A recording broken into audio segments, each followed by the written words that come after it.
I'm not that easily corrupted. A few moments later.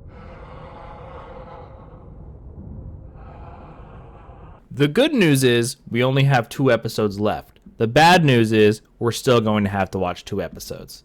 Episode 6 of The Acolyte is out, and it is 4 minutes longer than episode 4 and 5. But somehow, less happens in this episode than the 4th episode where people were just walking through the woods the entire time. Fortunately, this is going to be a short video because there's not a lot to cover. So we're just going to hop right into this. The episode starts as 3 other episodes have, with Osha waking up. While she's exploring her surrounding, it zooms out on a planet that looks suspiciously familiar.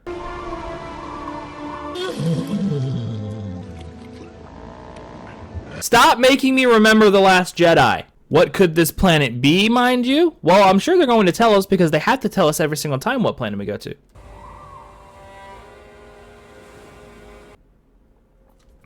Yeah! No shit! Did you guys know what planet it was? Because I didn't know what planet it was. Apparently the writers don't know either. Why would you bother telling us it's unknown planet? You can just not put it on the screen and it would still be the unknown planet because we don't know what planet it is. What? Makes me think this planet is actually Octo from The Last Jedi, which, God, I can't believe I actually remember that planet's name. But they just didn't want to tell us. So they put unknown planet, which they could have achieved if they just didn't put text on the screen. Hell, these little aliens right here look exactly like the aliens from The Last Jedi, where we got our favorite scene of Luke Skywalker. So Qimir took her to the planet that he was on in episode 1. How long was Osha out? All she did was get force pushed by May, yet somehow she was able to be out for hours before waking up. It's one of those stupid movie tropes where someone gets knocked out, dragged away, and then we as the audience have to just believe that they were just out that entire time. And we still don't get why Qimir kidnapped her in the first place. Remember when he was trying to kill her last episode? For some reason, he decided to take her with him, which I have a theory as to why. This is the exact same establishing shot they've given us 3 times for Kofar. I swear they're reusing this shot. Now, thankfully, Sol actually does the smart thing and tries to contact the Jedi Temple immediately. But for some weird reason, the communications on the ship aren't working. In fact, the ship just appears to be having a complete meltdown despite not being involved in any form of conflict. They parked the ship away from the battle. They weren't in a space battle. They didn't take any damage. But for some reason, the ship is having complete power failure. During this entire thing, May is trying to kill Sol, which I guess is now her motivation because, you know, she keeps changing what she wants to do. She wants to kill the Jedi. She wants to not kill the Jedi. She wants to surrender herself to the Jedi. She wants to not surrender herself to the Jedi. She's back to killing the Jedi. You know, writers don't know what she wants to do, so why should we? And even though she has multiple opportunities to do it, she keeps either getting interrupted or just deciding to not do it. While May is paddling the ship, Sol goes off into a corner and shows off the collective grief of all 16 actual fans of the Acolyte. He's clearly upset at the loss of his comrades, and you know, we probably would be too if they spent, I don't know, any time making them actual characters. I didn't give a shit about Jeki or Yord or the other 8 Jedi that we didn't even know the names of. So this scene probably would be more impactful if they were actual characters. Meanwhile, Basil is back on the ship, and he's trying to fix Pip, or what's left of Pip, and we literally have a good minute and a half section of him trying to find the right outlet to plug Pip into. $22 million, well spent. Cutting back to Osha and Qimir. She's been following them this entire time, assuming that, you know, she wants to take him out because he just killed all of her friends, one would assume.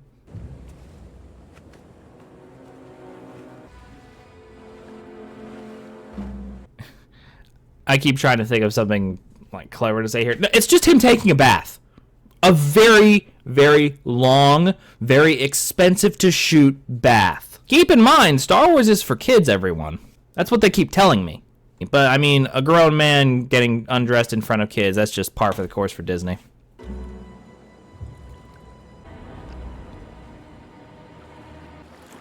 How does it feel? You know, Osha, the lightsabers are a lot more effective if you turn them on. Are they too expensive to shoot now? Like, is that why Jedi haven't been using lightsabers in the show? Is because they just don't want to animate it? That's irritating to me. She just holds the hilt up. But that's not how the lightsaber works. Turn it on, stupid! Throughout this entire episode, Qimir is kind of sort of flirting with Osha, which just seems even weirder to me. But a much older man making women feel uncomfortable?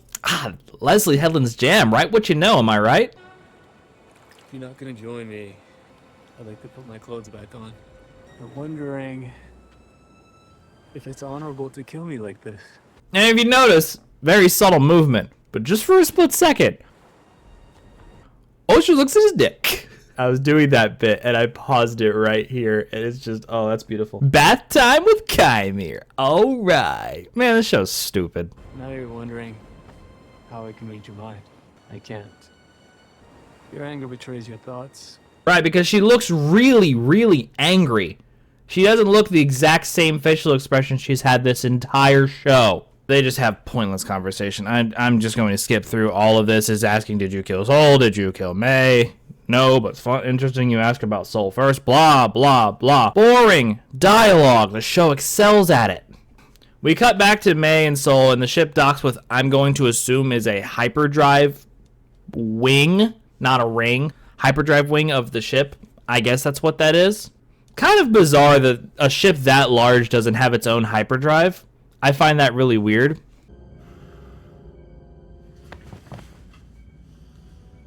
Perfect opportunity to stab him. Just saying, that is your goal, right? Or did you switch sides again? What is wrong with this ship? Why does the ship keep powering down? It didn't do anything. It wasn't involved in the battle.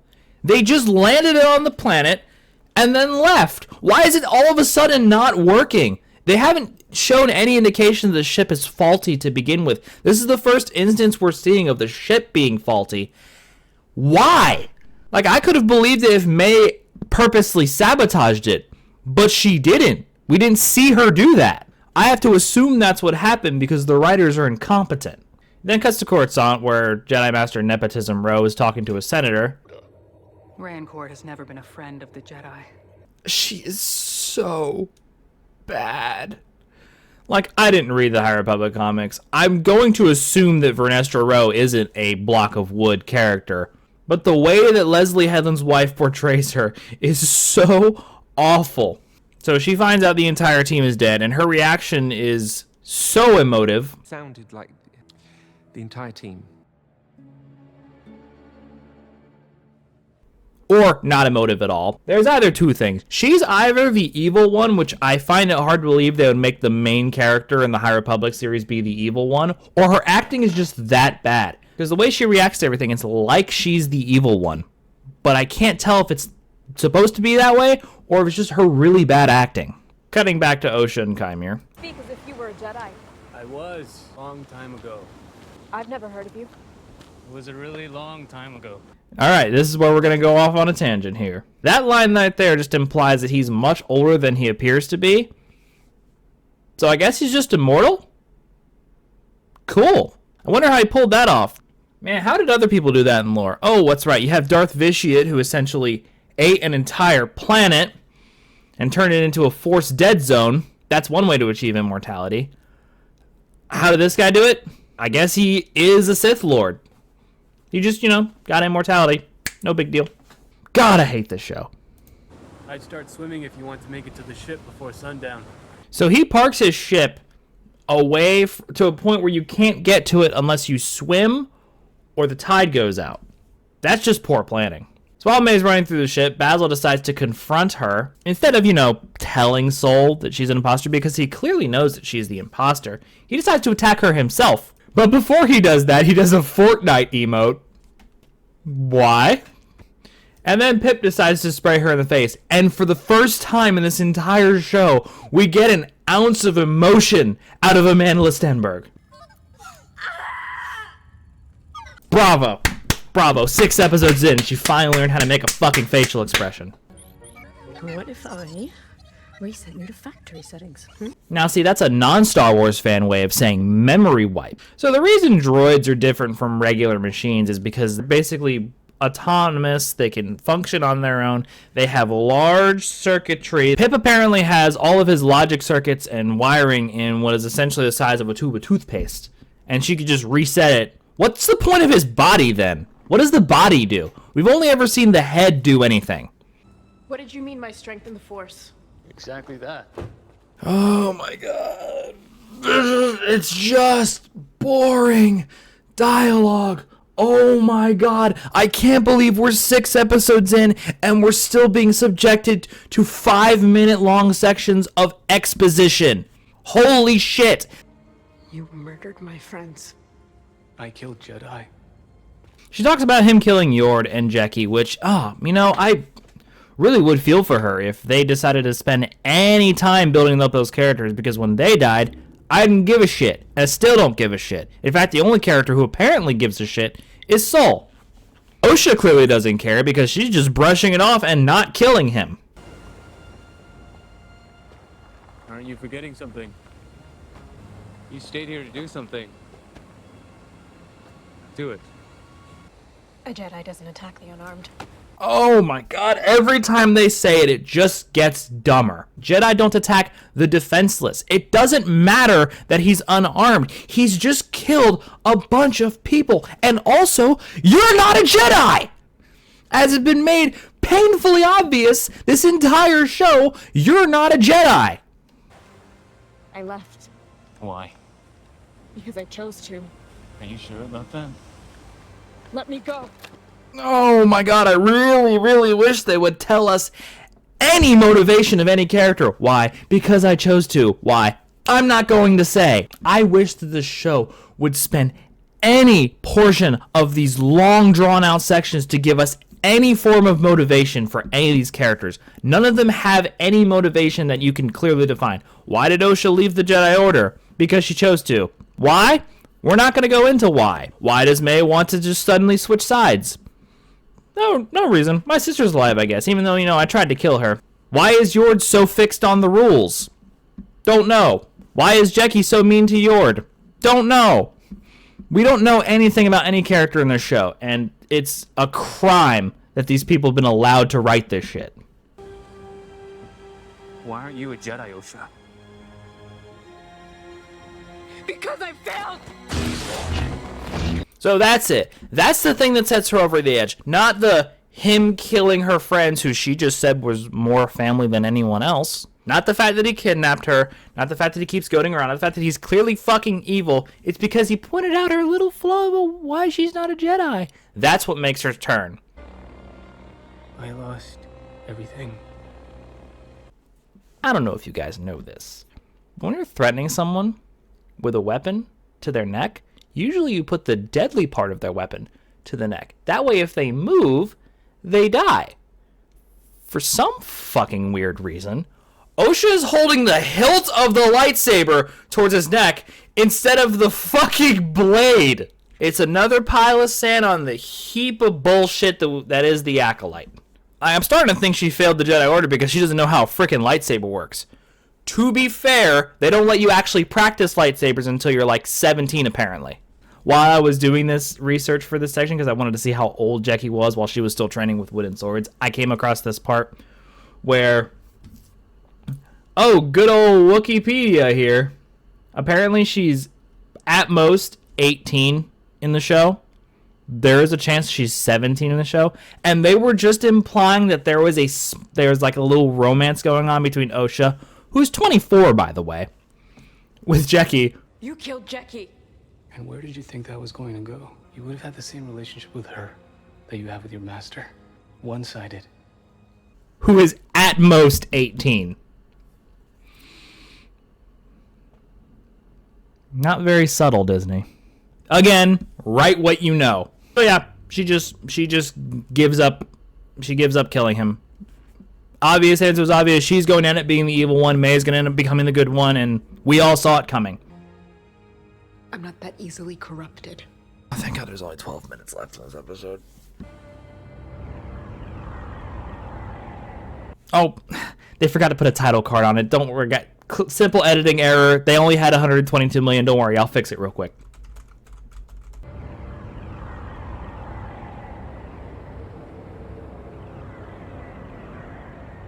I need to handle this personally. So we have Vernestra either being evil or just being bad at acting. Take your pick. Back on the ship, May confronts Soul. Soul is just about to tell May all of the deep, dark secrets that he has, but conveniently, convenient ship malfunction is convenient and always interrupts them exactly when plot is about to happen. So instead of standing there listening to what Soul was just about to tell her, May decides to just walk away. Despite the fact that she showed interest in what he was trying to tell her, she decides to walk away, not him. That's her fault. Hello, is anybody? My name is. So Soul knocks May out. Either he had just sensed something was off about her, why he couldn't before, I don't know, or Basil was the one that told him, which, if he did, why did he not do that before? Speaking of characters changing their motivations at the last second, Soul decides to not report to the Jedi and fuck off somewhere randomly. Keep in mind, he doesn't know that Smilo Ren stole Osha, so for all he knows, Osha's still on the planet, Smilo Ren is still on the planet, and all of your dead Jedi friends are still on the planet. Why he's leaving, no idea. Soul is just now acting really evil. For no reason. On a dime. We cut back to Osha and Qimir. Where'd you get that scar? How do you think I got it? Looks like someone stabbed you in the back. What? No, it doesn't. Looks like someone carved a Harry Potter lightning bolt into his back. Stabbed? That's not what a stab injury looks like, Osha. Cortosis. So he actually tells us it's cortosis. Thank you, I guess, instead of telling us in the episode when you introduced it. So instead we can wait a week so people had to ask people what it is or be really confused. Poor writing. They also don't really explain what cortosis is. He just says, cortosis. But also a sensory deprivation headpiece, like we used as younglings. Blocks out all your senses? So it's just you and the Force. Yeah, it blocks all your senses, you know, except hearing. Show your face. And let you read my thoughts. And sight, because there's little slits in the head so you can still see light. That's not how cortosis works, though. Cortosis just doesn't block out the Force. It blocks out energy weapons.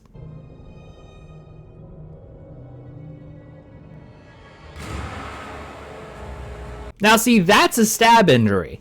Also, at least we know that Jekkie's definitely not alive. They are definitely dead as shit. So thank goodness we don't have to listen to them anymore.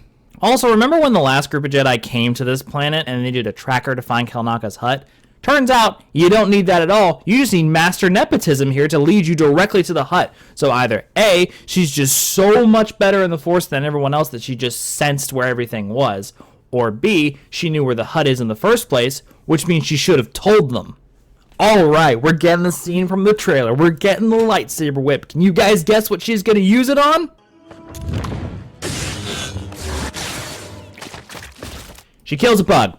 That's what she does with lightsaber. Do you remember this scene in the trailer where they edited out the bug so you just see her pull the whip out and you think she's going to use it for something more important? No, that's what that scene was for. They edited the bug out of the trailer so you wouldn't see it. And then Jedi Knight Exposition over here starts implying that maybe Soul's the one who just suddenly snapped and did it. Which, I mean, at this point in time, I'm convinced that maybe Soul is evil because he just dropped everything to leave. And we haven't taken any time to learn what any character's motivations are, so sure, we can entertain that theory. It's time to get back to the ship. We should prepare these bodies for burial. Well, at least they gave a shit and actually decided to bury them. Soul didn't care. Soul just left them to rot. And Soul is staring at May unconscious on a table in a very weird manner. I have no intention of harming you, May. This is giving off Disney vibes. So you're going to listen.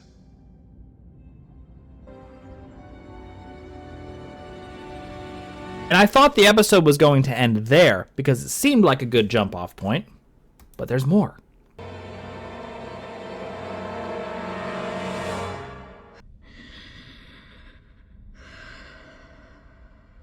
Alright, we've got 2 episodes left. Next one's probably going to be another flashback episode because Soul is about to tell May what happened. which means we're going to get to see the actual mystery of what the Jedi did that was so bad. And then we have the finale.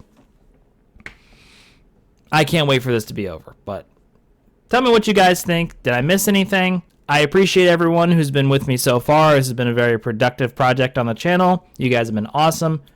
Leave a comment, subscribe, all that fun stuff. Thank you so much for watching this far if you're still here, and I'll see you all next time.